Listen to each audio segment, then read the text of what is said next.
Si en Bolivia se concentrara este año en esta encuesta que vamos a conocer, en la primera donde muestra cómo se movieron, ¿quiénes aparecen en los 3 primeros lugares? Según, por favor, el comportamiento electoral hasta ahora y lo que piensa Susana. Bien, es súper interesante el cuadro que haces y yo creo que nos sirve mucho para refrescarle la cabeza a la gente de cómo, digamos, el comportamiento electoral se mueve en Bolivia, ¿sí? ¿Cuál es la diferencia entre los anteriores 20 o las anteriores elecciones, 20 años, digamos, de procesos electorales y ahora, ¿no? Ese bloque popular está fragmentado, ¿sí? Entonces yo creo que eso no es un factor menor y es un factor que se diferencia desde las elecciones del 2005 a la fecha. La fragmentación del bloque popular ha generado, digamos, una suerte de... si uno hace caso a las encuestas que han salido previo a la veda y a las que vamos a conocer en adelante, ¿no es cierto? Uno puede inferir que esa votación, ¿no? que de centro, si tú quieres, que tendía siempre a votar por el bloque popular, hoy día tiene dudas, ¿no es cierto? Y que podría votar por otra opción, ¿no es cierto? Que no sea el bloque popular. Sin embargo, esa votación no es demasiado grande, ¿no? Así como... De todas maneras, siempre se pintas, ¿no? Se da un 15%, hasta un 20%, te diría yo, ¿no? También haciendo caso a los estudios de opinión que luego venían como antesala a estos resultados en el comportamiento electoral. Entonces, ahí hay una pregunta y una gran interrogante, por eso es bien importante lo que vaya a suceder con esta encuesta, para saber cómo, ¿no es cierto?, está en la tendencia el comportamiento electoral de este grupo, ¿no?, que tendía a votar por el bloque popular. Yo tiendo a pensar que vamos a tener unos no saben, no responden, unos nulos, ¿no es cierto?, que siempre han tendido a esconder, digamos, esa preferencia, ¿no?, como lo hemos visto en las elecciones del 2020.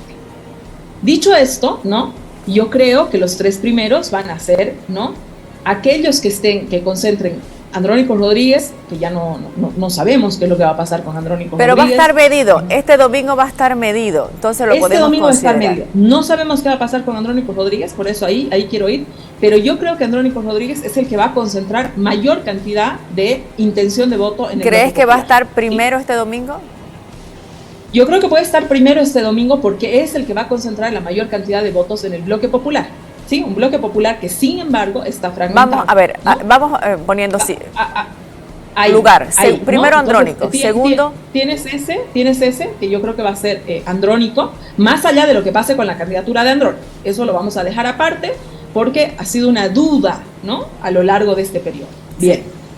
Luego tienes el bloque tradicionalmente opositor, ¿sí?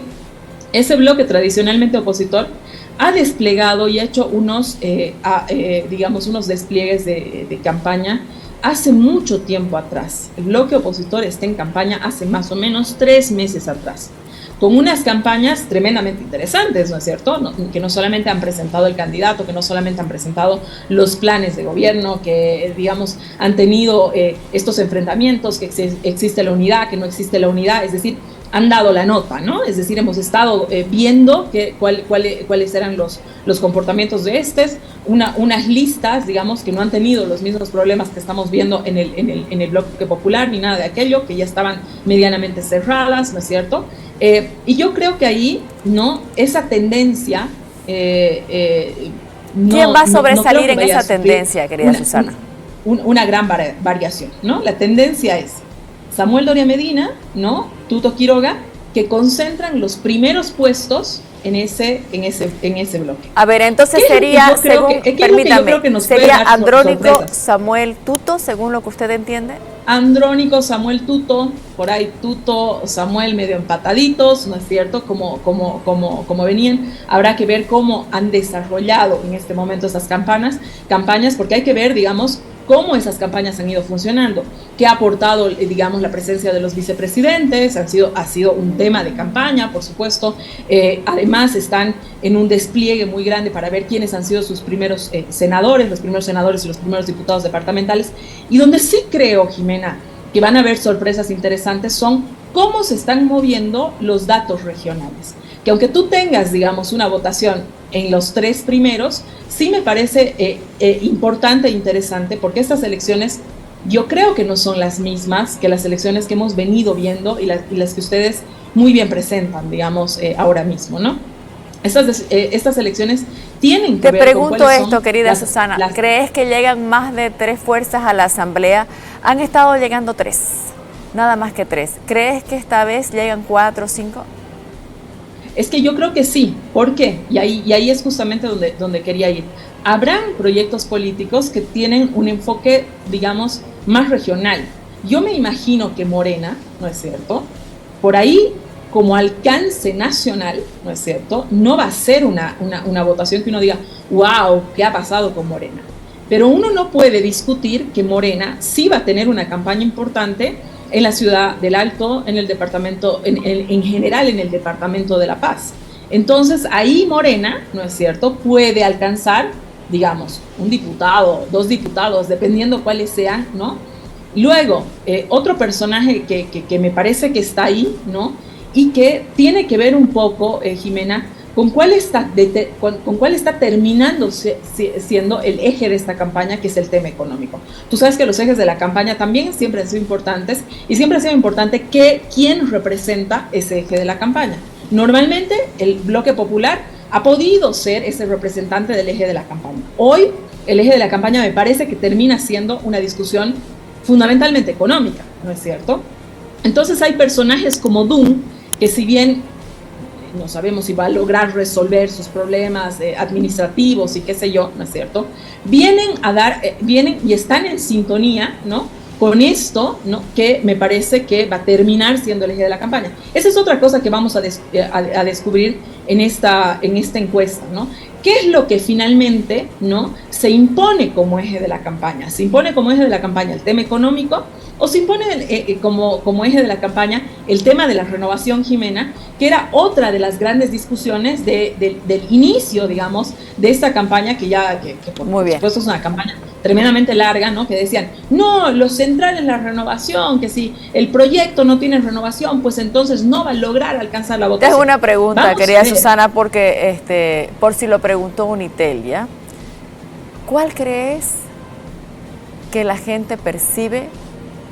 No, Susana, ¿cuál crees que la gente percibe como el mejor candidato a vice? No sé si Unitel lo ha preguntado. Bueno, es una pregunta complicada. Yo te diría cuáles son los mejores perfiles, ¿no es cierto? O los perfiles... No, los mejores perfiles. Porque la gente, ¿qué crees que la gente piensa que cuál es el mejor? ¿A quién ver como el mejor candidato a vice? A ver, yo no me atrevo a decirte un nombre de lo que la gente piensa. Yo te puedo decir ahí lo que piensa Susana, ¿sí? O sea, no me atrevo a decirte, mira, la gente creo que en general va a pensar esto. Sí creo que existen, Jimena, una demanda de cierto perfil de vicepresidente. Hoy día el perfil de vicepresidente no ha sido un perfil que tenga que ver con identidades, por ejemplo, como antes parecía que era un requisito indispensable, ¿sí?